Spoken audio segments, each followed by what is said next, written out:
All right, let's talk about something that happens to so many people during pregnancy but doesn't get nearly enough attention. That weird, annoying discomfort in your hands and wrists. So, have you been waking up and your hands are just numb?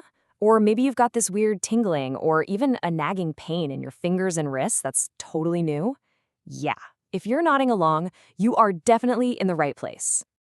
And look, if this is happening to you, I want you to know you are so not alone. We're talking up to 70% of pregnant women deal with this stuff. It's just incredibly common. So let's get you some answers, right? We're going to break down exactly what's going on here and, more importantly, how you can actually get some relief safely. Okay, first things first. This isn't some weird, random thing that's only happening to you.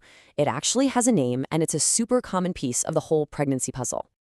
It's called carpal tunnel syndrome, or CTS for short, and really it's all about pressure.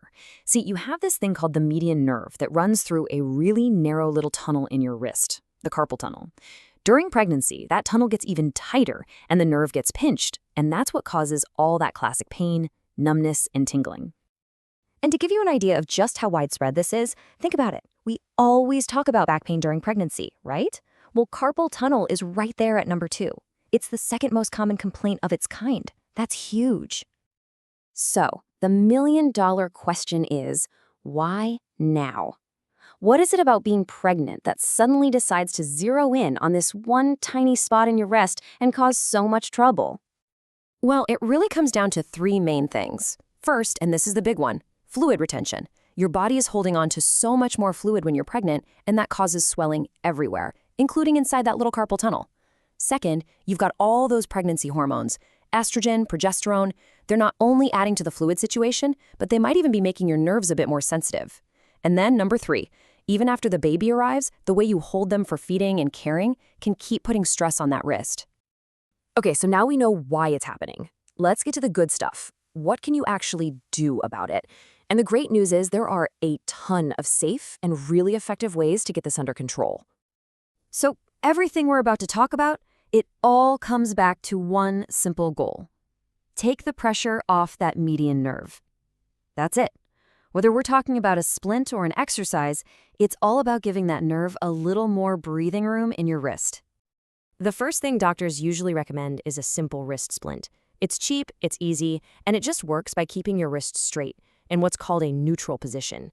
This is a game changer at night because a lot of us curl our wrists when we sleep without even realizing it, which just makes the pressure worse. The splint stops that from happening, keeping that tunnel as open as it can be. Now, there are a couple kinds of splints out there. The standard hard ones are totally fine, but what's really interesting is that one study found that pregnant women actually got even more relief from a more flexible, elastic type of splint. So that's a pretty useful tip to keep in mind when you're looking for one. But it's not just about keeping your wrist still. You can also do some really gentle exercises. They're called nerve and tendon gliding exercises. It's kind of like flossing, but for your nerve. These simple little movements help that median nerve move back and forth more smoothly inside the tunnel. This can help bring down the swelling and keep the nerve from getting all gummed up. Here's a great example of a stretch you can do yourself. Just put your palm flat against a wall, like you're telling someone to stop. Then, with your other hand, you gently pull back on that meaty part of your palm, right at the base of your thumb. What you're doing is stretching the ligament that acts like the roof of the carpal tunnel, and that can help create just a tiny bit more room for that squished nerve. Okay, but what about medication? Well, if things get really bad, a doctor might suggest a corticosteroid shot right into the wrist. It's super effective because it directly attacks that local swelling. For just day-to-day mild pain, acetaminophen is your safest bet. And you gotta be really careful with things like ibuprofen. Those are NSAIDs, especially once you hit 30 weeks of pregnancy. And if you're thinking about physical therapy, this is super important. You need to know what's safe and what's not. Things like putting a cold pack or a heating pad on it, totally fine. But a lot of the usual treatments for carpal tunnel, like therapeutic ultrasound, are either a no-go or need to be used with extreme caution during pregnancy, simply because we don't know for sure if they're safe for the baby. All right, so the baby's here, now what? Does this problem just disappear? Well, for most people, the news is actually really, really good. And yeah, here it is. For the vast majority of women, once the baby is born, your body starts to get rid of all that extra fluid, your hormones chill out, and that pressure in your wrist just goes down. the symptoms often just fade away all on their own. But we also have to be realistic. While it resolves for most, it doesn't for everyone. One major study found that more than half of women still had symptoms a year after giving birth, and about a third still had them 3 years later. So yeah, while it often gets better for some people, it can definitely stick around. So then what about surgery? Look, this is an absolute last resort, okay? It is very rare for pregnancy-related carpal tunnel. We're only talking about surgery when the symptoms are really severe and just won't go away, when you can barely use your hand, and after you've tried every single other thing we've talked about and nothing has worked.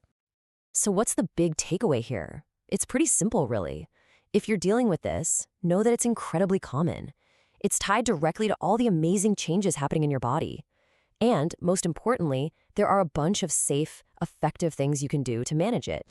And that really leaves us with one final thought.